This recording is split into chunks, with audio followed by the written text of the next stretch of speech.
Hi everyone. Today I wanted to release a short video extending an invitation to Daniel Berrien, aka Anark and NLH, from their collab video Authoritarian Leftism Only Achieves Capitalism, Anark Responds to Socialism for All and Bad Empanada. These are two creators specifically that I've dealt with before, and when I reach out in the comments section, I write to Anark. Hi, comrade. I'm a trans academic, activist, and author who focuses on trans, BIPOC, and sex worker rights versus tokenism, and combine Gothic theory with ANCOM politics, intersectional gender studies, antiracism, and eco-Socialism. I have an extensive research series on Marxist-Leninism and why it sucks, and I've been pretty critical of Bad Empanada and Socialism for All before, so your thumbnail and video title caught my eye, recommended by Squid, who I've interviewed before. For that, I have a book series called Gothic, Gay-anarcho Communism that's continuing in small form work, and I'd love to interview you for a new series I'm working on. Let me know if that sounds fun, and we'll go from there. And I just very quickly want to show some examples of what I was talking about, and then at the end of the video, say some nice things about Anark's video with NLH. I really enjoyed what they did. I liked the engagement that they had with the responses from Socialism for All and Bad Empanada. So we'll do that next. So as I said, I am a trans author who was actually recommended this video by Squid. So this is where I saw it initially, and they, in their short, My Journey from Liberal to Communist to Anarchist, was actually recommending your video. It came up in my feed, and I remember having interviewed Squid before, where I talk about my work, Gothic, gay-anarcho communism, vis-a-vis their work, and what they do in the various communities that they work with out of Seattle. So when I saw this, I immediately went to your video and was like, I'm really curious what you have to say about Socialism for All and Bad Empanada, who I have history with. Socialism for All is generally, I think, relatively good faith, though they did get a bit weirded out by me to the point that they blocked me because I had reached out asking for sources and recommendations, and I wanted to have a conversation with them. But I've also made my views relatively clear about Marxist-Leninism and critiquing it versus anarcho-communism, not just here vis-a-vis Bad Empanada and Socialism for All, but also a larger research series that I've done. And that also, incidentally, ties to my book series.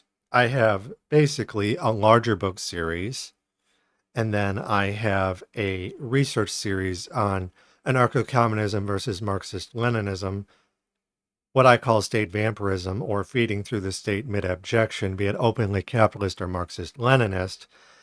And then I have a specific facet of that that investigates fascist antics and reactionary politics more broadly, punching down at the usual targets of state predation under Marxist-Leninism. So I have some history there within a single instance of a larger series in a book series overall. I have definitely been attacked by Bad Empanada before, who does not respond to people in good faith. And I thought watching you talk about them makes me feel comfortable enough reaching out to you and saying, hi, I'd like to have a conversation with you.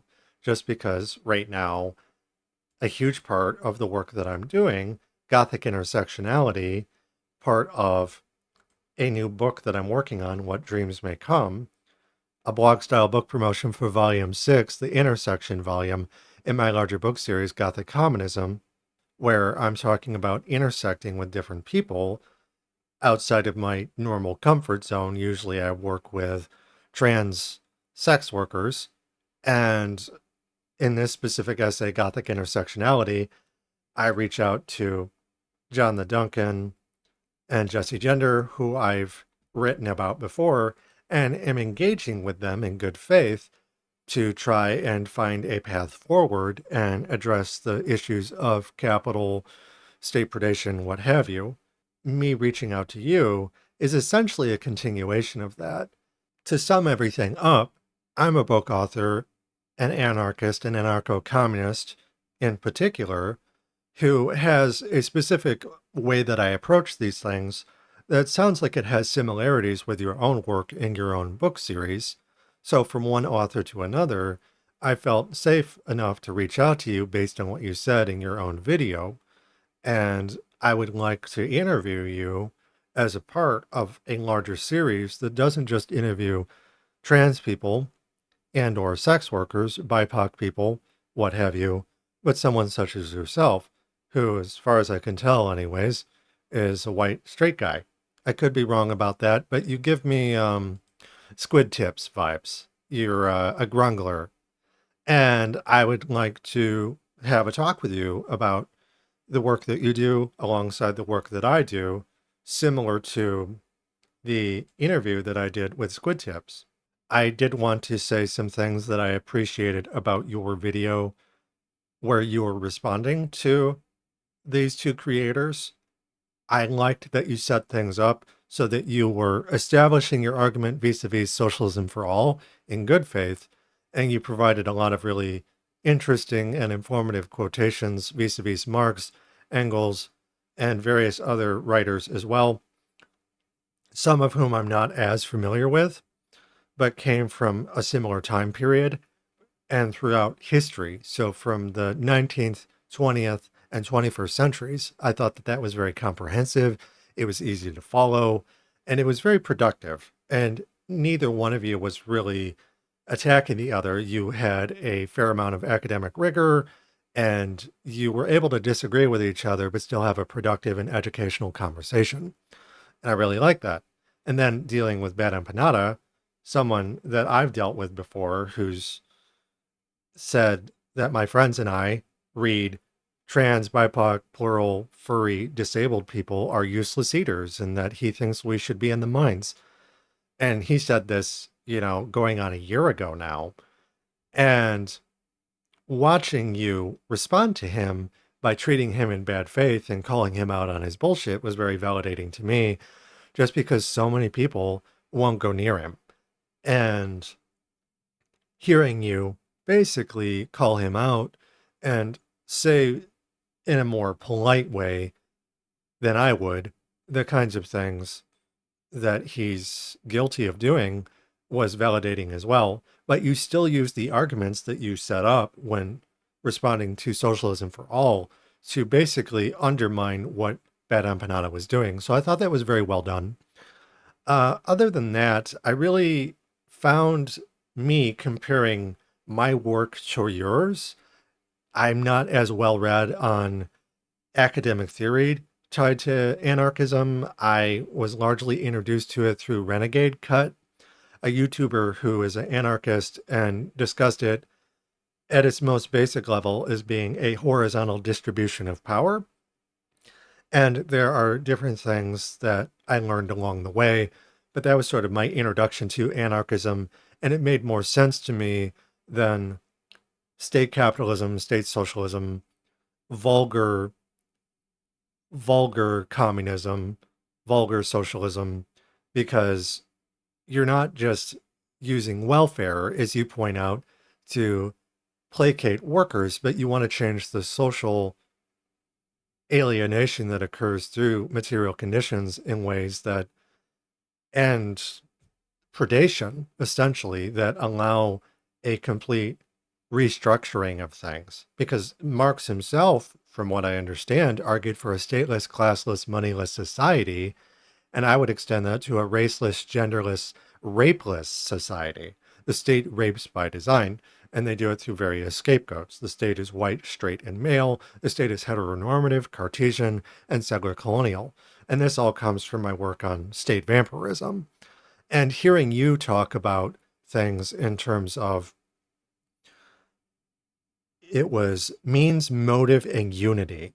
And that reminded me of a concept that I talked about where we have to be able to synthesize praxis through daily habits that create sort of an embryo from which a larger revolution can spring. You can't do it through force, through the tip of a bayonet, because then you'll have a society of people holding bayonets.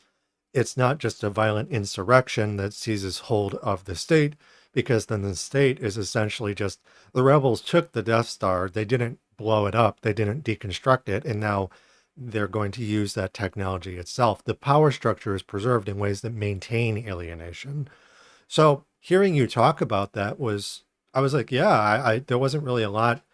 It felt very familiar to me convergently, even though my sources largely come from working on the ground with sex workers, trans people, disabled people, what have you. My husband is a Maori Irish ecologist, Therian sex worker from New Zealand.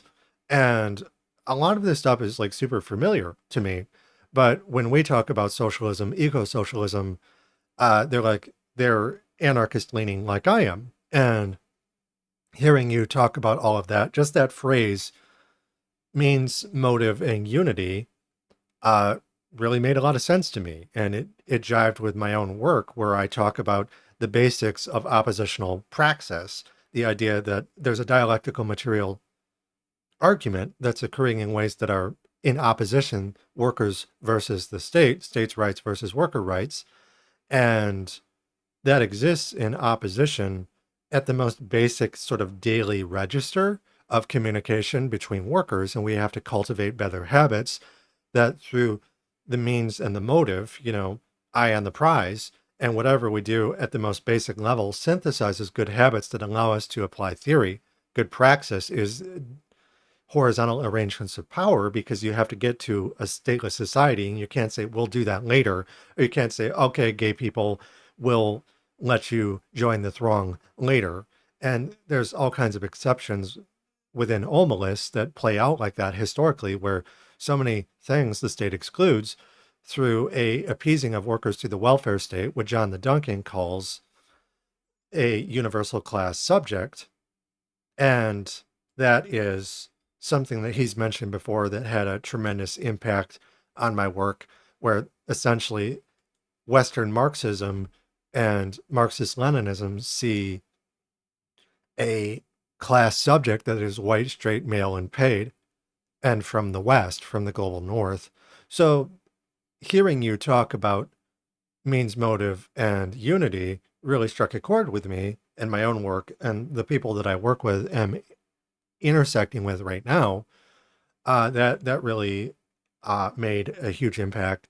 But also, when you were responding to Socialism for All, who said that, oh, Marxist-Leninism is better towards indigenous people, and you had NLH come on, and they gave a raft of different citations from the historical period and more recently vis-a-vis Soviet predation on the Kazakhs and the Uzbeks and various other people in the region that were mistreated in ways comparable to the United States. It had a similar outcome: genocide, death, starvation.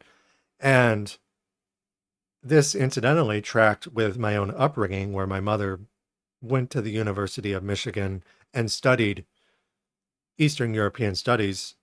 Shortly after the fall of the Soviet Union, she went to the Russian Federation, formerly the USSR, in 1992, and then was studying that part of the world in 1994 to 1996, thereabouts. And I remember being exposed to the Uzbeks, for instance. My mom was a linguist, and she was studying the Uzbek language and the treatment of the Uzbeks specifically by the Soviets. And hearing NLH talk about that, and the Kazakhs and nomadic peoples that are forced to be sedentary by the state. That's something that my husband and I have talked about. Various nomadic peoples are basically concentrated and forced to stop being nomadic, either by the Russians, the Soviets, the Chinese, or the Americans. Concentration is concentration, and it has a similar outcome that ultimately for the Soviets would decay into capitalism and fascism, ultimately state predation. It would be vampiric initially, and then it cannibalizes into fascism. And the success rate, as you've pointed out, of Marxist-Leninism is there are a couple of instances that have survived into the 21st century, but never really were able to implement anything comparable to, say, the anarchists in 1930s Spain versus Franco, for instance. I really appreciated that example that you gave.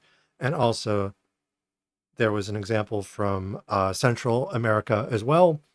And the examples that NLH gave when basically critiquing socialism for all, they were very, very thorough. And it reminded me of my own upbringing, my own experiences, what my formative years before I became an author myself, and the writing that I did vis-a-vis some of the arguments you were making, which is the measure of success of Marxist-Leninism is that China still exists and it still is nominal communism, but it's decaying into a fascist or a reactionary authoritarian form.